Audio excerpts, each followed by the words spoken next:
പഞ്ചാബിലും BJP. Shiromani Akali Dal സഖ്യമില്ല. BJP. ഒറ്റയ്ക്ക് മത്സരിക്കുമെന്ന് സംസ്ഥാന പ്രസിഡന്റ് സുനിൽ ജാഖർ പറഞ്ഞു. പാർട്ടി പ്രവർത്തകരുടെയും ജനങ്ങളുടെയും അഭിപ്രായം മാനിച്ചാണ് തീരുമാനമെന്നും സുനിൽ ജാഖർ വ്യക്തമാക്കി. 13-ൽ 9 സീറ്റുകളും ശിരോമണി അകാലിദൾ ആവശ്യപ്പെട്ടതോടെയാണ് എൻ.ഡി.എ വിപുലീകരണ നീക്കം പാളിയത്. തമിഴ്നാടിനും ഒഡീഷയ്ക്കും പിന്നാലെയാണ് പഞ്ചാബിലും ബി.ജെ.പി. തനിച്ചു മത്സരിക്കാനൊരുങ്ങുന്നത്.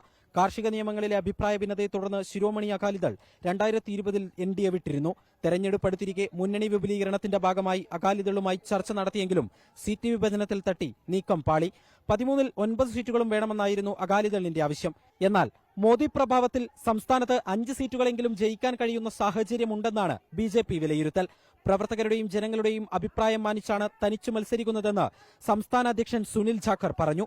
ਸਾਰਿਆਂ ਦੀ ਬਿਹਤਰੀ ਵਾਸਤੇ ਇੱਕ ਉਜਵਲ ਭਵਿੱਖ ਵਾਸਤੇ ਆ ਫੈਸਲਾ ਲਿਆ ਕਿਉਂਕਿ ਜੋ ਕੰਮ ਬੀਜੇਪੀ ਪਾਰਟੀ ਨੇ ਪ੍ਰਧਾਨ ਮੰਤਰੀ ਮੋਦੀ ਜੀ ਦੇ ਰਹਿਨਮਾਈ ਦੇ ਵਿੱਚ ਪੰਜਾਬ ਵਾਸਤੇ ਕੀਤੇ ਨੇ ਕਿਸੇ ਤੋਂ ਲਿਆ ਨਹੀਂ। ਕਿਸਾਨਾਂ ਦੇ ਫਸਲਾਂ ਦਾ ਇੱਕ ਇੱਕ ਦਾਣਾ ਪਿਛਲੇ 10 ਸਾਲ ਚੱਕਿਆ ਗਿਆ ਐਮਐਸਪੀ ਤੇ ਜਿਹੜੀ ਉਹਨਾਂ ਨੂੰ ਉਹਦੀ ਭੁਗਤਾਨ ਹੈ ਹਫ਼ਤੇ ਦੇ ਅੰਦਰ ਅੰਦਰ ਉਹਨਾਂ ਦੇ ਖਾਤਿਆਂ ਦੇ ਵਿੱਚ ਪਹੁੰਚੀ ਹੈ.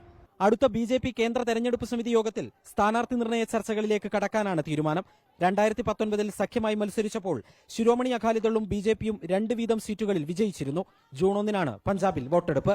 റിപ്പോർട്ടർ, ദില്ലി.